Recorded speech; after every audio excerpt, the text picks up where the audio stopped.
السلام علیکم ناظرین، جہانزیب عباسی ایک نئے ویلاگ کے ساتھ حاضر ہے۔ ناظرین، ڈی جی آئی ایس آئی کی اپوائنٹمنٹ کا معاملہ ابھی تک غیر حل شدہ ہے۔ بہت زیادہ خبریں اس حوالے سے گردش کر رہی ہیں اور ابھی تک نئے ڈی جی آئی ایس آئی کی اپوائنٹمنٹ کے اوپر اس کا نوٹیفیکیشن جاری نہیں ہو سکا، لیکن اس کے پس پردہ کچھ ایسے حقائق ہیں جس کے اوپر بات کرنے کی ضرورت ہے۔ کچھ ایسی چیزیں بھی ہیں جو میڈیا میں رپورٹ ہو چکی ہیں اور کچھ ایسے حقائق ڈی جی آئی ایس آئی کی اپوائنٹمنٹ کے حوالے سے ہیں جو ابھی تک عام آدمی کے دسترس میں نہیں ہیں یا عام آدمی کو اس حوالے سے ابھی تک آگہی نہیں ہے، علم نہیں ہے۔ تو اس تمام تر صورتحال کے اوپر آج ہم بات کریں گے۔ ناظرین، لودھرا میں تحریک انصاف کے رہنما جہانگیر ترین، جن کو ہم یہ بھی کہہ سکتے ہیں کہ ناراض رہنما ہیں پاکستان تحریک انصاف کے، انہوں نے کچھ دن پہلے لودھرا میں ایک جلسہ کیا اور اس جلسے میں انہوں نے کچھ انکشافات کیے۔ اس جلسے میں انہوں نے اس بات کا اقرار کیا کہ 2018 کے عام انتخابات کے لیے انہوں نے وزیر اعظم عمران خان کی مدد کی اور اس مدد کے لیے پنجاب میں تحریک انصاف کی حکومت بنانے کے لیے اور ایم این ایز اور ایم پی ایز کو پاکستان تحریک انصاف میں لانے کے لیے انہوں نے جہاز کا استعمال کیا اور وہ آزاد امیدواران سے ملتے رہے اور اس طرح سے مختلف انتخابی حلقوں کے جو ایم این ایز تھے اور ایم پی ایز تھے جن کے بارے میں یہ کہا جاتا تھا کہ ان کی جیت یقینی ہے، ان سے انہوں نے ملاقاتیں کی اور وہ پاکستان تحریک انصاف میں شامل ہوئے اور اس طرح سے پنجاب میں پاکستان تحریک انصاف نے حکومت جو ہے وہ بنائی۔ لیکن اس میں ایک بڑی دلچسپ بات یہ ہے کہ جہانگیر ترین نے یہ نہیں بتایا کہ انہوں نے یہ جو جیتنے والے یا جیتے ہوئے آزاد امیدواروں کی وفاداریاں حاصل کی وہ انہوں نے کیسے حاصل کی۔ اگر پیسے کا استعمال کیا تو وہ پیسہ جو ہے وہ کتنا دیا گیا، یہ تمام تر چیزیں ایسی ہیں جن کے اوپر انہوں نے بات نہیں کی۔ دوسرا پہلو اس کا یہ ہے کہ جہانگیر ترین پاکستان تحریک انصاف کے ناراض رہنما جو ہیں وہ اس وقت یہ باتیں کیوں کر رہے ہیں، خاص طور کے اوپر جب ہم یہ خبریں سن رہے ہیں کہ عسکری قیادت اور سول قیادت جو ہے وہ ایک پیج پر اب نظر نہیں آ رہی، اختلافات بڑھتے جا رہے ہیں۔ اس معاملے کے اوپر اس وقت جہانگیر ترین یہ باتیں کیوں کر رہے ہیں؟ دوسری جانب اپوزیشن بھی جو ہے وہ یہ الزامات عائد کرتی رہی ہے کہ پنجاب میں تحریک انصاف کی حکومت بنانے کے لیے ہارس ٹریڈنگ کی گئی اور پیسے کا استعمال کیا گیا۔ دوسرا پہلو ڈی جی آئی ایس آئی کی اپوائنٹمنٹ کے حوالے سے یہ ہے کہ اس میں دو مختلف پوائنٹ آف ویوز پائے جاتے ہیں۔ تو سب سے پہلے آپ کو پہلا جو پوائنٹ آف ویو ہے وہ یہ اس کے بارے میں بات کرتے ہیں۔ پہلا جو ویو ہے اس میں یہ کہا جا رہا ہے کہ جب آئی ایس پی آر کی طرف سے یہ اعلان کیا گیا کہ ندیم احمد انجم کو نیا ڈی جی آئی ایس آئی تقرر کیا گیا ہے تو اس کے 48 گھنٹے تک جو ہے وہ تو خاموشی رہی، لیکن اس کے بعد پھر یہ خبر سامنے آئی کہ وزیر اعظم آفس کی طرف سے تاحال نئے ڈی جی آئی ایس آئی کی تقرری کا نوٹیفیکیشن جاری نہیں ہوا۔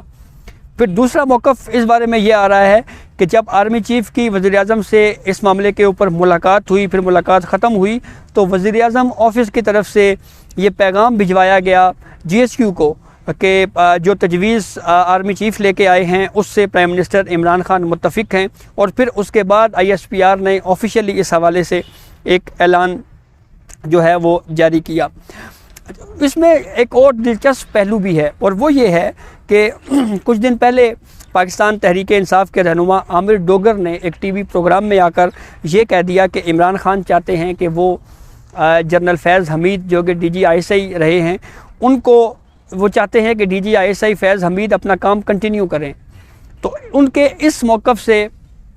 مزید اختلافات کی خبریں جو ہیں وہ سامنے آنا شروع ہو گئیں اور پھر یہ بات بہت زیادہ اعلان یہ گفتگو ہونا شروع ہو گئی کہ اس معاملے کے اوپر عسکری قیادت اور سول گورنمنٹ جو ہے وہ دونوں ایک پیج کے اوپر نہیں ہیں۔ اچھا، اس پورے معاملے کے اوپر ایک اہم سوال جو ہے وہ اٹھتا ہے، بلکہ ایک سوال نہیں، ایک سے زائد سوالات ایسے ہیں جس کا جواب شاید جو ہے وہ ہمیں آنے والے وقتوں میں مل جائے۔ مثال کے طور پہ پہلا سوال یہ ہے کہ اگر وزیر اعظم عمران خان اس تمام کرائسس کے بعد ندیم احمد انجم کو ہی ڈی جی آئی ایس آئی بنانے کا نوٹیفیکیشن جاری کر دیتے ہیں تو پھر سوال یہ پیدا ہوگا کہ یہ کرائسس کریٹ کیوں کیا گیا اور اس کے اوپر میڈیا میں ہر جگہ پہ اتنی باتیں کیوں کروائی گئیں، متنازعہ کیوں بنایا گیا اس پورے معاملے کو، اور اس سے پاکستان تحریک انصاف کی حکومت کیا گین کرنا چاہتی ہے۔ دوسرا سوال یہ ہے کہ اگر وزیر اعظم عمران خان کی جانب سے notification D G I S I کا ندیم احمد انجم کے علاوہ کسی اور کا اگر کر دیا جاتا ہے تو پھر یہ بات واضح ہو جائے گی کہ مزید کلیئر ہو جائے گی کہ آئی ایس آئی یا اس کے علاوہ اگر ہم کہہ رہے ہیں کہ سول قیادت اور عسکری قیادت کے درمیان اختلافات جو ہیں وہ بالکل واضح ہیں۔ اور اس کے بعد جو سب سے اہم سوال یہ اٹھتا ہے کہ اب یہ معاملہ جو ہے وہ کس طرف جائے گا، اور اس میں آخر میں ہم یہ بات کرنا چاہتے ہیں کہ وزیر اعظم عمران خان جب سے حکومت میں آئے ہمیشہ یہ کہا جاتا رہا کہ عسکری قیادت اور سول حکومت جو ہیں ان میں بہت زیادہ اتفاق رائے ہے، باہمی طور کے اوپر دونوں مل کر کام کر رہے ہیں۔ 3 سال تک یہ سلسلہ چلتا رہا، لیکن اب آخر میں آ کے یعنی صرف 2 سال رہ گئے ہیں اور پاکستان میں مستقبل قریب میں 2 بڑے ایونٹس ہونے جا رہے ہیں۔ ایک پاکستان میں لوکل باڈیز انتخابات یعنی بلدیاتی انتخابات ہونے جا رہے ہیں، اور دوسرا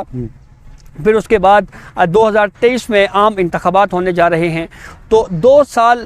جب حکومت کو رہ گئے تو وزیر اعظم عمران خان ایک دم سے نظریاتی کیوں بن گئے ہیں؟ کیا وہ پولیٹکس کر رہے ہیں؟ کیا وزیر اعظم عمران خان اپنی مستقبل کی سیاست کو بچانے کے لیے یہ سب کچھ کر رہے ہیں اور ان ایشوز کو جان بوجھ کر متنازع بنانا چاہ رہے ہیں؟ ہم نے دیکھا ماضی میں کئی ایسے مواقع تھے جس کے اوپر وزیر اعظم عمران خان اصولی موقف اختیار کر سکتے تھے اور ایک نظریاتی لیڈر کا کردار بھی اس کا کردار بھی ادا کر سکتے تھے۔ جیسے چیف آف آرمی سٹاف کی اپوائنٹمنٹ کا معاملہ آیا، معافی چاہتا ہوں، چیف آف آرمی سٹاف کی مدت ملازمت میں توسیع کا جب یہ معاملہ آیا تو ہم نے دیکھا کہ اس معاملے کے اوپر حکومت نے کہیں پہ بھی جو ہے وہ ریزسٹ نہیں کیا اور اس موقف کی تائید کی کہ چیف آف آرمی سٹاف کی مدت ملازمت میں توسیع ہونی چاہیے۔ حالانکہ اس وقت بھی یہ باتیں ہو رہی تھیں کہ کسی ایک فرد واحد کے آنے یا جانے سے کوئی فرق نہیں پڑتا، بلکہ جو انسٹیٹیوشنز ہوتے ہیں یا جو ادارہ ہوتا ہے اصل اہمیت اس ادارے کی ہوتی ہے۔ تو اب آخر میں آ کے وزیر اعظم عمران خان جو ہے وہ کیوں اس طرح کی چیزیں جو ہیں وہ کر رہے ہیں؟ ہم نے دیکھا گزشتہ دن وفاقی کابینہ میں اس ایشو کے اوپر بات ہوئی، آج پارلیمانی کمیٹی کا اجلاس بلا لیا گیا ہے، تو یہ کیا صرف پوائنٹ سکورنگ تو نہیں ہے؟ کیا یہ صرف پولیٹکس کے لیے تو ایسے نہیں کیا جا رہا؟ یہ بہت اہم معاملہ ہے۔ اب ڈی جی آئی ایس آئی کی اپوائنٹمنٹ کا نوٹیفیکیشن ابھی تک جاری نہیں کیا گیا، اب دیکھنا یہ ہے کہ مزید یہ معاملہ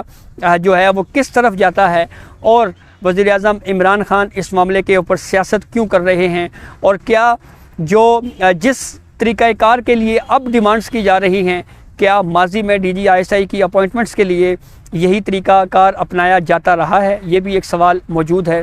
تو یہ تمام تر صورتحال تھی جس سے ہم نے آپ کو آگاہ کیا۔ بہت شکریہ۔